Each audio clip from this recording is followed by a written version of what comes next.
Hey, what's up, y'all? Coach Desan coming to you once again after a training session. Shout out to Chicago Fire with the drip, as they say. I know. It's all good.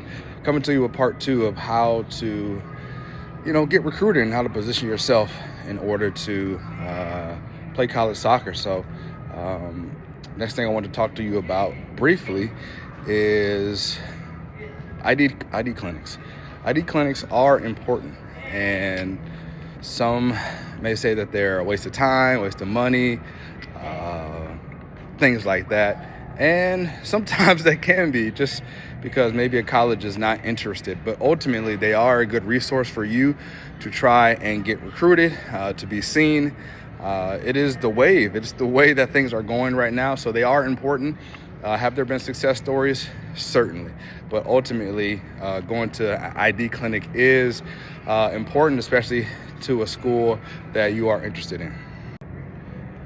So try to go to, I guess you could say, as many as possible. Yes, they can be pricey, and travel and all that does add up. So I don't know what your budget is. I don't know what your family's economic situation is.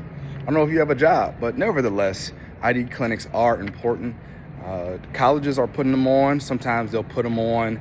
They'll have one school, and then we'll put the clinic on, and then 5-6 other schools in the area will come to it as well, or schools that they have relationships with. Other times, soccer clubs will have college showcases and ID clinics as well. So try to attend those. Even if it's not your club, try to go to those. Once again, a lot of stuff does cost money, but you never know what could happen if you do go. It only takes one pair of eyes to see you and see what you can bring to their team.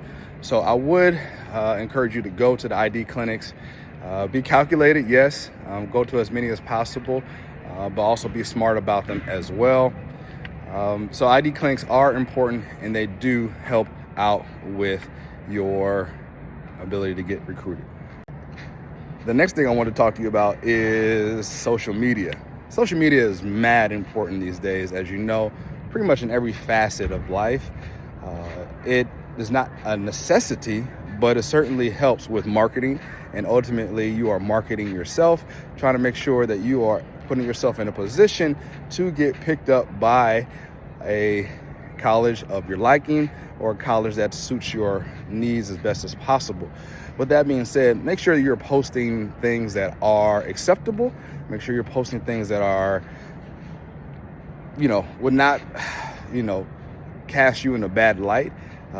Post things that are allowing you to be seen in a positive light. Obviously, highlights are great. Great moments from your games.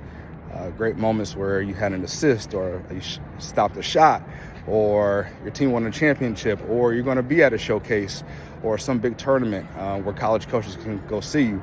Social media is important, so you make sure that you try to optimize your social media so that it is a place where you can be seen, you can be showcased, you can showcase your talent, who you are as a person, right? Your likes, your dislikes. But once again, make sure you're posting things that college coaches and recruiters and admissions counselors from the schools themselves would be okay with seeing. Make sure you're not putting anything on there that will, really challenge your ability to get into a school or university. The last thing I want to talk to you about is making sure you write down a list of schools that you are interested in.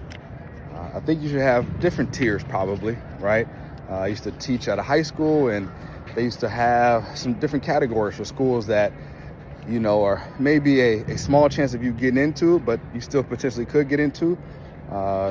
Schools that you're definitely going to get into for sure, and maybe more another level of schools that may be a little out of reach, but not necessarily, the top notch in terms of grades or Ivy League or something like that. So, or even from a financial standpoint.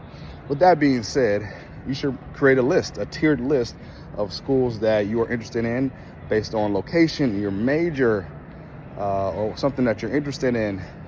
Make a list of schools that you think you would have fun and enjoy going to. Go visit those schools on unofficial visits. Freshman year, sophomore year, junior year. Try to go visit those schools with your family, maybe with some friends. Check them out. email the coaches, talk to the coaches early on, just to get a sense of what type of school it is. Yes, there's some schools that do have a little bit more of a rowdy and a bigger social presence than other schools. Maybe that's not for you. Some schools have bigger class sizes. So for example, some of the Big Ten schools, you may have an English class that may have 300, 400, 500 kids. Is that something that you want? Or do you want more of a personal touch? Yes, academics is important. There's a very small percentage of players who will go pro. So you want to make sure that you are positioning yourself to get into a school with a good network of alumni and a good track record of being able to help people, students, and people get jobs after school. But ultimately, create a list of schools that you're interested in going to. Dream big too. You never know what could happen, but also make sure that you are, I'm gonna say, reasonable. If your grades aren't great right now, if you have like a 2.5 or something like that, probably the likelihood of you getting into an Ivy League school is pretty low. Not that it can't happen, but the likelihood is pretty low. So you want to be reasonable with your choices. And I just want you to make a list of schools that you'd be interested in attending so that you can start to formulate thoughts and ideas of who to contact and when to contact. All right, stay tuned for part 3.